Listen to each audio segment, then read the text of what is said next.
ভাত ফ্রিজে রেখে খেলে বিশাল উপকার। জেনে রাখুন কি সেই উপকার।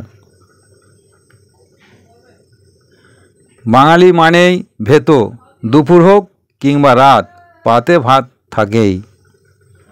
পুষ্টিকর, ভাত খাওয়ার অনেক উপকারিতা রয়েছে। পুষ্টিবিদদের মতে ভাত খেলে শরীর ভালো থাকে। বাসি ভাত, অনেক সময়ই রান্না করার পর ভাত অনেকটা বেঁচে যায়, যা অনেকেই রেখে দেন। বাসি ভাত খেলে কি হয়? বাসি ভাত পরে খান অনেকে। বাসি ভাত খেলে অনেকে ভাবেন শরীর খারাপ হয়। উপকার, তবে বাসি ভাত খেলে শরীরে এসব উপকার হয় জেনে রাখুন। হজমের সমস্যা, পুষ্টিবিদদের মতে বাসি ভাত খেলে হজমের সমস্যা থেকে রেহাই পাওয়া যায়।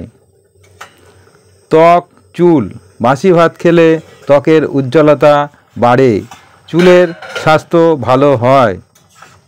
মেনে চলতে হবে, তবে বাসি ভাত খাওয়ার আগে কিছু জিনিস মাথায় রাখতে হবে। ফ্রিজ থেকে বার করতে হবে। খাওয়ার বেশ কিছুক্ষণ আগে ভাত ফ্রিজ থেকে বার করে রাখতে হবে।